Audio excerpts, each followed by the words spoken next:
ఈ నెల 13వ తేదీ శనివారం సాయంత్రం కదిరి ప్రభుత్వ బాలికల కళాశాల మైదానంలో హిందూ సమ్మేళన కార్యక్రమం ఉంటుంది. కావున కదిరి నియోజకవర్గ ప్రజలంతా, యావత్ హిందూ బంధువులంతా కుటుంబ సమేతంగా ఈ హిందూ సమ్మేళన కార్యక్రమంలో పాల్గొని ఈ కార్యక్రమాన్ని విజయవంతం చేయాల్సిందిగా కోరుకుంటూ మేము ఖాద్రి నృసింహ సేవా సమితి తరఫున ఇంటింటికి ఈ కరపత్రం పంచడం జరుగుతుంది. ఇటువంటి సమ్మేళన కార్యక్రమంలో మనం పాల్గొనడం వల్ల మన సమాజం పట్ల, మన దేశం పట్ల మనకు ఒక బాధ్యతను కూడా తెలుసుకున్న వాళ్ళమవుతాం.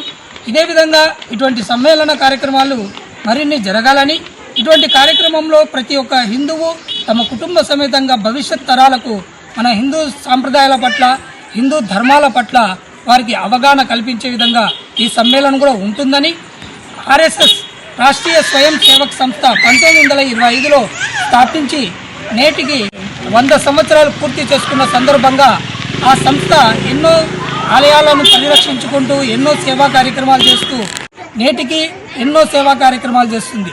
అటువంటి సంస్థల్ని మనం స్ఫూర్తిగా తీసుకొని ఇటువంటి సమ్మేళనాల్లో యావత్ హిందూ బంధువులంతా పాల్గొని భవిష్యత్ తరాలకు హిందూ ధర్మం పట్ల, హిందూ ఆచారాల పట్ల వారికి తెలియజేసే ఈ బృహత్వర కార్యక్రమంలో ప్రతి ఒక్క హిందూ బంధువు పాల్గొని విజయవంతం చేయాలని మేము ఖాద్రి లక్ష్మీ నరసింహ సేవా సమితి తరఫున ప్రతి ఒక్క హిందూ బంధువుకి స్వాగతం పలుకుతున్నాం.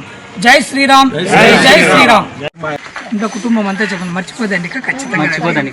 సరే, జై హిందీ, ఖచ్చితంగా మీరు రండి, మర్చిపోద్దండి. మన వాళ్ళకి కూడా చెప్పండి. హిందువుల్లో కులాలన్నీ కలిసి పండుగ లాగా సంవత్సరంలో జరుపుకోవాలి. మనమంతా తరతరాలుగా మన పురోగతి నుండి ఈ స్థాయికి వచ్చినాము.